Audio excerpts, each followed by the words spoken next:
সার্থক তরিকে সহ সবাইকে মেরে ফেলার চেষ্টা করায় ত্রিশূল দিয়ে সার্থকের গলা চেপে ধরলো সুধা। হ্যাঁ বন্ধুরা, এমনটাই দেখা যাবে। তাই সম্পূর্ণ জানতে ভিডিওটিতে লাইক দিয়ে চ্যানেলটি সাবস্ক্রাইব করে দেখতে থাকুন। গল্পের শুরুতে দেখা যাবে আশুতোষ গাড়ি চালায়, ওইদিকে ঝিনুক, সমুদ্র, সুধা সহ সবাই আসতে থাকে। এদিকে ঠাম্মিরা সবাই শরবত খায়। তখনই সার্থক মনে মনে বলে, এই তো আর মাত্র আধ ঘন্টা, আধ ঘন্টা পরেই বসু পরিবারের সবাই আস্তে আস্তে ঢলে পড়বে। তারপরে তারপরে আমার কাজ শেষ, সবাইকে শেষ করে দেব। ওই সুধা প্রমাণ নিয়েও আসতে পারবে না, আর আমার কিচ্ছু করতে পারবে না। সব ব্যবস্থা তো আমি করে ফেলেছি। সুধাময়ী, তোমাকেও যে শেষ হতেই হবে, তোমাকেও আমি শেষ করে দেব। কিছুতেই তোমাকে আমি বাঁচতে দেব না, কিছুতেই না। সব ব্যবস্থা তো করাই আছে। ওইদিকে সুধা সহ সবাই আসতে থাকে গাড়ি চালিয়ে। এইদিকে হঠাৎ করে তরির ঘুম চলে আসে। তখন জ্যোৎস্না বলে, তরি ঘুমিয়ে গেলে? তখনই তেজের মা বলে, সকালবেলা উঠেছে তো ঘুমিয়ে পড়েছে, সোফায় গিয়ে শুইয়ে দাও। তখন তরি বলে, আমার মা, মা কখন আসবে? তখন জ্যোৎস্না বলে, চলে আসবে। তখনই সার্থক মনে মনে বলে, তোমার পিপি মিথ্যে কথা বলছে তরি, তোমার মা আর কোনোদিনও ফিরবে না। আর একটু পরেই তোমার মা উপরে চলে যাবে। তোমার মা সহ সবাই ঠুস ঠুস করে শেষ হয়ে যাবে। তখনই দেখা যাবে হঠাৎ করে কেউ সামনে চলে আসলে আশুতোষ গাড়িটা থামিয়ে নেয়। তখন আশুতোষ বলে, দেখে চলতে পারেন না? তারপরে হঠাৎ করে একটা শব্দ শুনতে পায় সুধা, আর বলে, দাঁড়ান দাঁড়ান আশুতোষ বাবু, কিছু একটা শব্দ শোনা যাচ্ছে না? তখন সমুদ্র বলে, কিসের বৌদি? তখন সুধা বলে, মনে হচ্ছে যেন ঘড়ি চলছে, ঘড়ির কাঁটার মতো। তখনই আশুতোষ বলে, হ্যাঁ তাই তো, শব্দটা কোথা থেকে আসছে? ঠিক তখনই বম দেখেই চমকে যায় সুধা। তখন সমুদ্র বলে, এ তো দেখছি বোম, এখানে বোম কে ফিট করলো? তখন সুধা বলে, বোম, তাড়াতাড়ি নামো, সময় নেই। তখন আশুতোষ বলে, চলে আসুন ম্যাম, সবাই নামুন। তারপরে সবাই মিলে গাড়ি থেকে নেমে আসে। ওইদিকে ওইদিকে সময় গুনতে থাকে সার্থক, আর বলে, এই তো আর একটু পরেই সব শেষ হয়ে যাবে সুধাময়ী। তুমি না কোনো প্রমাণ পেয়ে থাকলেও কিচ্ছু করতে পারবে না। তারপরে সার্থক সার্থক সময় গুনতে থাকে, খুশি হয়ে যায়। ওইদিকে সবাই এক এক করে গাড়ি থেকে নেমে আসে। তারপরে সুধা নেমে আসলেই হঠাৎ করে সুধার শাড়ির আঁচলটা আটকে যায়, আর সুধা শাড়ির আঁচলটা টানতে থাকে। ওইদিকে সার্থক বলে, এই তো ঠুস। তারপরেই গাড়িটা সঙ্গে সঙ্গে ব্লাস্ট করে। তখন কান ধরে ফেলে সবাই। ওইদিকে ঝিনুক তখন বলে ওঠে, দিদি, দিদি কোথায়? দিদি কি তাহলে বেরোতে পারেনি? তখন আশুতোষ বলে, তাহলে কি সুধা বেরোয়নি? ঠিক তখনই সুধা বেরিয়ে আসে আর বলে, না, আমিও অপরাধীকে শাস্তি না দিয়ে কিচ্ছু হবে না আমার। আমাকে আমাকে ঠিক উপরালাই রক্ষা করবে। এই বলেই সুধা সামনে আসে। তখন সবাই খুশি হয়ে যায়। ওইদিকে সার্থক বলে, এই তো সময় শেষ, তার মানে ওরা সবাই শেষ হয়ে গেছে। তারপর সার্থক কান্না কান্না ভাব করে ঠাম্মিকে বলে, ঠাম্মি, একটা অঘটন ঘটে গেছে। তখন ঠাম্মি বলে, কি হয়েছে দাদু ভাই? তখন সার্থক বলে, আসলে থানা থেকে আমাকে ফোন করেছিল, ওরা আর ফিরবে না ওরা। তখন ঠাম্মি বলে, মানে কি বলছো তুমি? তখন সার্থক বলে, হ্যাঁ ঠাম্মি, ঝিনুক, সমুদ্র, সুধা, ওরা আর কেউ ফিরবে না। আশুতোষ থানা থেকে ফোন এসেছে, ওদের গাড়িটা নাকি ব্লাস্ট করেছে, বম ব্লাস্টে ওরা সবাই শেষ হয়ে গেছে। তখন ঠাম্মি বলে, কি বলছো তুমি দাদু ভাই, কি বলছো তুমি? না না, এটা কি করে হতে পারে, কি করে? তখনই সার্থক বলে, হ্যাঁ ঠাম্মি, আমাকে ফোন করে বললো সব শেষ হয়ে গেছে ঠাম্মি, সব শেষ হয়ে গেছে। পরিবারের এতগুলো মানুষ একসঙ্গে শেষ হয়ে গেল, বম ব্লাস্ট হয়েছে, ওদের গাড়ি ব্লাস্ট করে ওরা সবাই শেষ হয়ে গেছে ঠাম্মি। আমি কিছুতেই মানতে পারছি না। সুধা সুধা, ঝিনুক, সমুদ্র, ওরা আর কেউ ফিরবে না।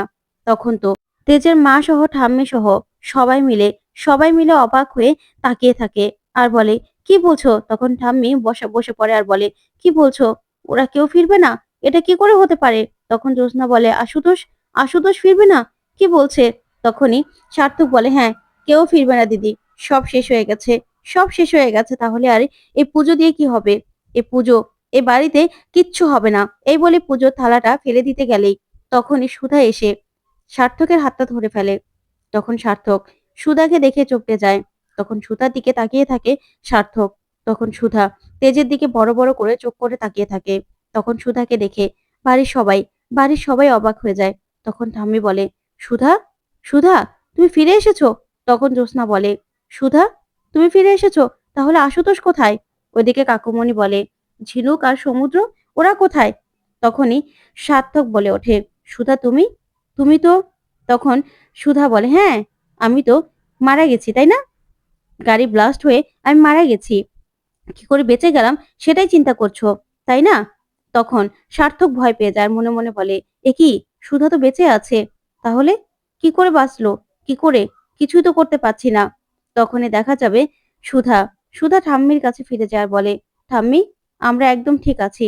হ্যাঁ, গাড়ি ব্লাস্ট করেছে, কিন্তু আমরা ঠিক আছি। তখনই কাকুমণি বলে, আমার সমুদ্র, আমার ঝিনুক, ওরা কোথায়, ওরা ঠিক আছে তো? তখন সুধা বলে, হ্যাঁ, সবাই ঠিক আছে। তখন জ্যোৎস্না বলে, আশুতোষ, আশুতোষ ঠিক আছে তো? তখনই তেজের মা বলে, সুধা যখন ঠিক আছে, তাহলে ওরাও সবাই ভালো আছে। তখন তো জ্যোৎস্না খুব খুশি হয়ে যায়। তারপরে দেখা যাবে আশুতোষ, ঝিনুক, সমুদ্র সবাই সবাই ভিতরে আসে। তখন ওদেরকে দেখেই সার্থক ভয় পেয়ে যায় আর বলে, এটা কি করে সম্ভব, সবাই কি করে বেঁচে গেল, কি করে? তখন তো আশুতোষকে দেখেই খুশি হয়ে যায় জ্যোৎস্না। তারপরে জ্যোৎস্না আশুতোষের কাছে ছুটে আসে আর আশুতোষকে জড়িয়ে ধরে। তখন আশুতোষও খুশি হয়। তখনই তেজের মাও খুব খুশি হয় আর বলে, আমি জানতাম সবাই ওরা ফিরে আসবে, ঠিক ফিরে আসবে। আজকে পুজো দিনে কিছুতে ওদের কিছু হতে পারে না। তখন সুধাও খুশি হয়। তারপরে কাকুমণি বলে, কিন্তু তেজ যে বলল যে তোমরা নাকি বোম ব্লাস্টে মারা গেছো। তখন আশুতোষ বলে, হ্যাঁ, ব্লাস্ট তো হয়েছেই, কিন্তু আমরা বেঁচে গেছি, আমরা মরিনি, আমাদেরকে বাঁচিয়ে দিয়েছে ভগবান। তখন এই কথা শুনে সার্থক ভয় পেয়ে যায়। তারপরে সার্থক মনে মনে বলে, না, এটা কিছুতেই হতে পারে না। তারপরে সুধা বলে, হ্যাঁ, আজকে এমন একটা পবিত্র দিনে আমাদেরকে সবকিছুর বদলা নেওয়ার জন্য, একটা মানুষের মুখোশ খুলে দেওয়ার জন্যই ফিরিয়ে দিয়েছে। আমরা ফিরে এসেছি। আজকে তো সব পর্দা ফাঁস করবই। আজকে আর কিছুতেই মুখোশধারী মানুষগুলো বাঁচতে পারবে না। যারা এতদিন ধরে অন্যায় করে আসছে, তাদেরকে আজকে শাস্তি পেতেই হবে। তখন ঝিনুকও বলে, হ্যাঁ, ঠিক বলেছিস দিদি। ওইদিকে সার্থক মনে মনে বলে, সর্বনাশ, সুধার কথা শুনে মনে হচ্ছে সুধা নিশ্চয় কোনো প্রমাণ পেয়েছে। না, আমাকে এখান থেকে সরে পড়তে হবে। ওইদিকে ঠাকুরমশাই বলে, আচ্ছা গিন্নিমা, সুধা বউ তো চলে এসেছে, তাহলে পুজো শুরু করি? তখন ঠাম্মি বলে, ঠিক আছে, পুজো শুরু করো। পুজো শুরু করাই দরকার। পুজোটা হয়ে যাক, জোড়ায় জোড়ায় পুজোতে বসুক। তখন সুধা বলে, না ঠাম্মি, আগে আগে আমার একটা কাজ আছে, তারপরে পুজো।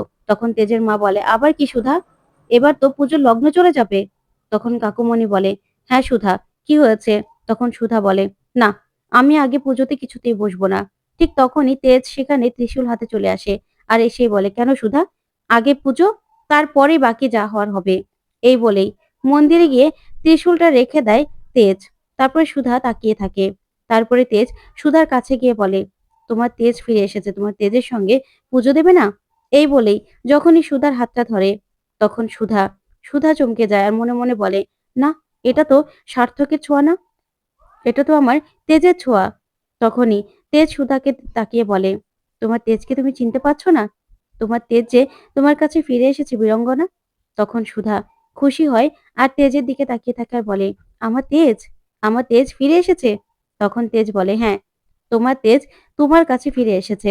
ওইদিকে তেজের মাও সুধার দিকে অবাক হয়ে তাকিয়ে থাকে। তখন সুধা তেজকে দেখে কাঁদতে থাকে। তারপরে ঠাম্মি বলে, কি হলো?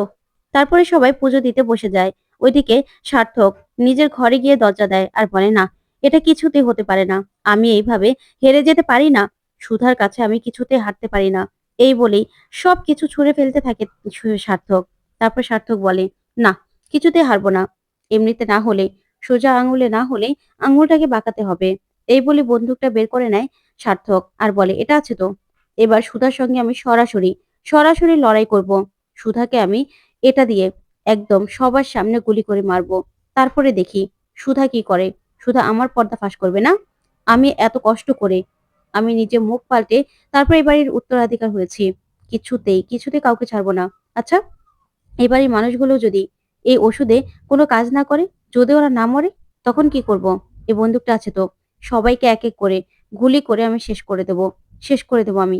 কাউকে কাউকে বাঁচতে দেব না। তারপর দেখা যাবে তেজ আর সুধা একসঙ্গে একসঙ্গে পুজো দেয়। ওইদিকে ঠাম্মি খুব খুশি। তারপরে আশুতোষ, জ্যোৎস্না, ঝিনুক, সমুদ্র সবাই মিলে এক এক করে পুজো দিতে থাকে। তারপরেই তেজ সুধাকে জল খাইয়ে দেয়। ওইদিকে তখনই সার্থক নেমে আসে। তখন সার্থক নেমে এসেই তেজকে দেখে মনে মনে বলে, এ কি, এটা তো তেজ, তেজও ফিরে এসেছে। না না, এটা কি করে হতে পারে? না আমি সুধাকে শেষ করতে পারলাম, না আমি তেজকে শেষ করতে পারলাম। আমার সঙ্গে এসব কি হচ্ছে? না, আমি কিছুতেই হারবো না, কিছুতেই হেরে যাব না। তখনই তখনই সার্থক বলে ওঠে, কি হচ্ছে এখানে? কি হচ্ছে? ঠিক তখনই তেজ আর সুধা চমকে যায়। তারপরেই সুধা আর তেজ তাকিয়ে থাকে সার্থকের দিকে। ওইদিকে ঠাম্মি সার্থককে দেখে বলে, এ কি দাদু ভাই, তুমি ওখানে? তাহলে কি বাড়িতে আবারও বিচ্ছু ঢুকেছে? তখনই সার্থক বলে, না ঠাম্মি, আমিই তেজ, আমিই তোমার দাদু ভাই। তখনই তেজ বলে, না ঠাম্মি, আমি আমি তোমার তেজ। তখন এই কথা শুনে ঠাম্মি কাকে বিশ্বাস করবে কিছু বুঝতে পারে না। তখন তেজের মা বলে, দুজন তো হুবহু একই রকম দেখতে, কি করে বুঝবো কে আসল কে নকল? তখন কাকুমণি বলে, আবার প্রশ্ন করতে হবে, আবার প্রশ্ন করে দেখতে হবে কে আসল আর কে নকল। এদের নিয়ে আর পারছি না।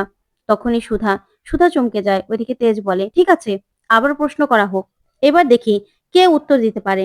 কে উত্তর দিয়ে কে বলতে পারে যে কে তেজ, আসল তেজ, আর কে নকল। তখনই সার্থক বলে, একবার তো প্রশ্ন করা হয়ে গেছে, আর সব উত্তরও আমি দিতে পেরেছি।